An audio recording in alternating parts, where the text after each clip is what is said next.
Hey, thanks for being a part of the conversation. This is Play It Forward. Real people, real stories, the struggle to play it forward. Episode number 555 is with Susannah Cahalan, author of Brain on Fire. Hi, Arrow. How are you doing? Absolutely fantastic. I'm so proud of you in the way that you are, you're proof that writers write in forward motion. This book was first came out 10 years ago, and you are speaking to a new audience and to people that have had trouble in their own lives. And I'm just so proud of you for being a part of this moment. Well, thank you for that. Thank you. So I love writing in forward motion. Is such a cool phrase.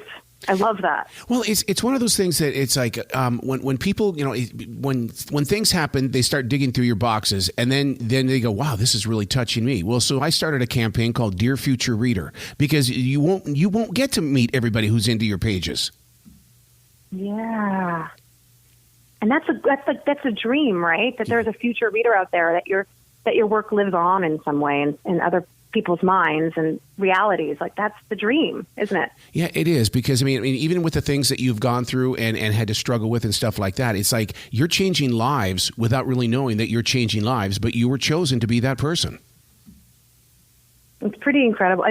It's one of those things that I actually I still can't believe. Mm-hmm. I will be honest, because when I was writing this book, I think had I known the world and the life that it would have on its own outside of me, I think I would have been completely overwhelmed by that. And I just thought I really didn't think many people would read this at all or be interested. Or I definitely did not think that 10 years later people would still be reading this book. So it has been extraordinary, really, to see that it is lived on outside of me. And the thing about it is that the interpretation of the story too because readers love to put themselves inside the paragraphs in the way of saying, oh, I've done something like that. For instance, like the image of being trapped in your own body. We've all had those moments, maybe not as bad as yours, but we've all had those moments, and we go, she healed, I can heal now.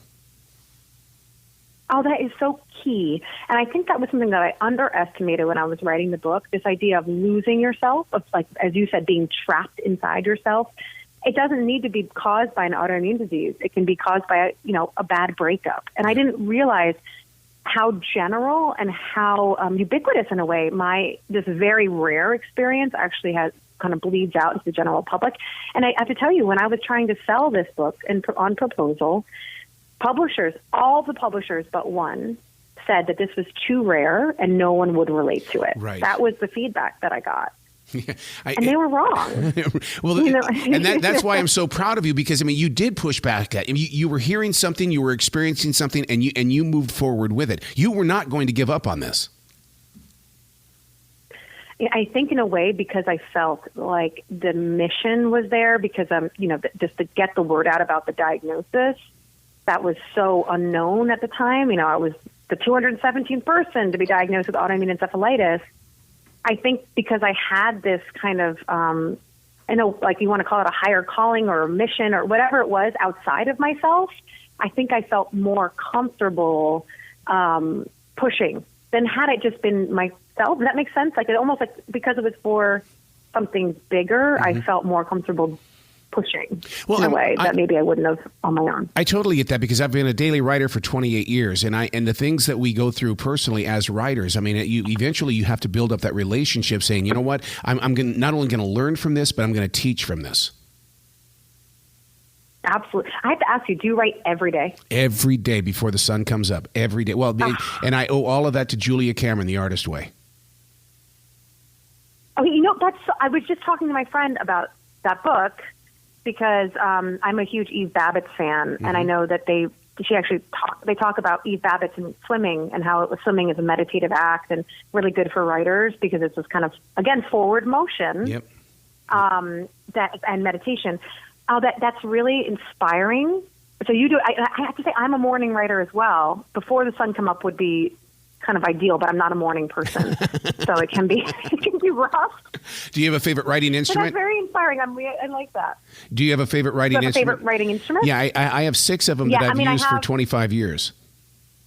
Tell me everything. I want to know, because I just want to know, because I'm sorry, do you mind? It's what I've named them all. Once you name a writing instrument, and I think what woke me up on that was that I walked into a place here in Charlotte, and I said, "Do you sell any pins?" And she goes, "Pins? You get a pin at a drugstore. We sell writing instruments." And that changed my life because all of a sudden it was like, oh my God, I want a writing instrument. Okay, well, I'll tell you right now, I like the Pilot G2. Yeah. And I like Kuratoga, the Uni pencils, mechanical pencils. I love those. And can I just tell you that my favorite thing I have that is not an instrument, but it is instrumental, are these leather, they're kind of like leather notebook holders called rotor fadens. Whoa. And they're not cheap, but they're the best. I would say the best thing I've ever bought. they just hold notebooks, and they can hold. Those. I am like you. I'm into this, so I'm here for this conversation. Well, because that inner child is, it's spoiled, and it wants to be able to hold something such as that leather, and so it's like my journals. If I'm not using the right paper, I'm not in a good place. That paper has got to speak to me. Oh my gosh. I have all sorts of rituals attached with my writing as well. These change. I'm on my third book, and it's changed drastically in terms of it. Now it revolves around candles, and I get these candles in the East Village in Manhattan from this witch store called Enchantment. Yeah, and they do a spell on the candle, and they anyway. And I have to have this candle. I mean, I have so many of these. My my inner child is so spoiled, it just gets in the way of actual production of work. But see, that's what's great about being a writer. It's one of the things when I go to the different schools and talk to students about reading and stuff, I say, I want you to write too, because your imagination travels to the same grounds, and you can use that imagination in ways. You don't have to just read. I want you to write. I think it's key. I mean, I think, I kept a journal almost like on and off my whole life, basically. And I think it's something that I understand now is if I really want to know how I'm feeling, I have to write about it. I have to write because I don't think I fully, things are much more crystallized when it travels from my brain to my hands. And I come to these realizations that I just won't if it's just in my head. Yep. That's at least for me, that's how it works. Do you defrag it all? I'm sorry? Do you defrag? I keep a defrag journal. I started this in November of 2017 where, defrag. Tell me what this is. Well, what happens is we're constantly asking people questions, but are we asking ourselves questions? And so therefore we defrag. And so you ask yourself, and you have a conversation with that inner core, and all of a sudden everything starts unlocking, blah, blah, blah, blah, blah, blah. And you start figuring things out before it happens. Tell me, what are some of your defrag questions? Defrag questions would be, for instance, like I'm speaking at a school of broadcasting today. Afterwards, I'll go home and I'll say, what did you learn from it today? How can you have a better and stronger class the next time? And then what happens is that he'll answer me back, and then so one question leads to another question. Oh, I love that. And it's like building scenes in a book. It's hard when, it's hard when you're faced with a blank page sometimes to have a prompt like that and to really dig deeply in that prompt, prompting other questions. And I mean, that's really smart. I love calling it defrag as well. That is so cool. Yeah, because when you get a blank page, the one thing about a blank page is I'll sit there when I'm having a tough time. I'll just go, oh, so here you are. You're gonna sit here and stare at a blank. I'm writing all this out. You're gonna stare at this blank page all day. Oh, what about that bird that just flew by? That's going, wow. Where is the writer today? He didn't show up. And so, in other words, I'm still putting words on a page, no matter what. I think it's key because, and that's why I'm telling myself, I'm right now finishing up a first draft, and it's pretty gnarly, but I know that you need to fill those pages because without that, you're stuck. You're looking, you're looking out the window, right? You're staring at the blank page. That's the hardest part. And so even though I'm facing down the barrel of really, really intense edits because it's not where I want it to be, at least it's not the blank page. I always remind myself that even though if the writing isn't great, at least it's writing. At least it's there. Well, it exists. It reminds me so much of Paul McCartney with the song Yesterday, one of the greatest songs of all time. And the way that he built that song coming from scrambled eggs. He knew that he had a melody. He just didn't know what words were going to go in there. And scrambled eggs, da, da, da, da, da. So it's like, just get the melody down. Because as writers, we hear music. We're not silent when we write.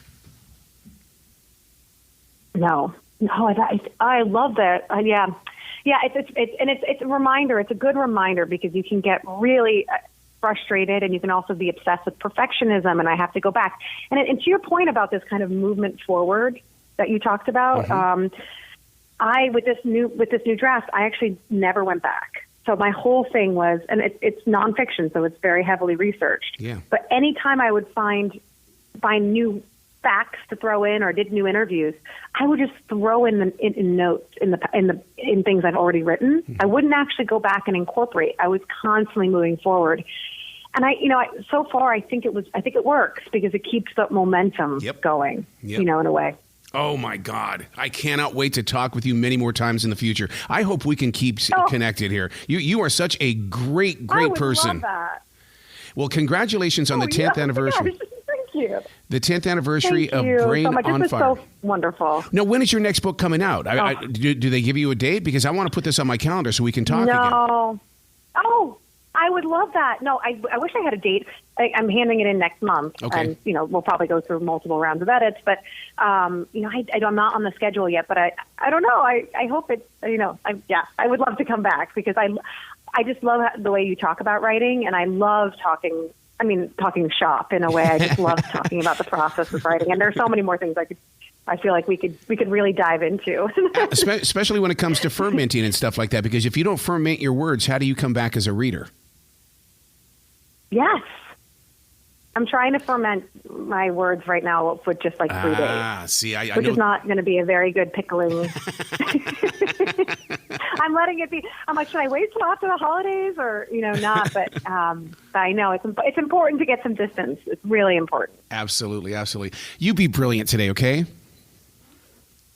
Well, thank you so much for this wonderful talk. This is very affirming and inspiring to me to keep going with my work. So thank you for that.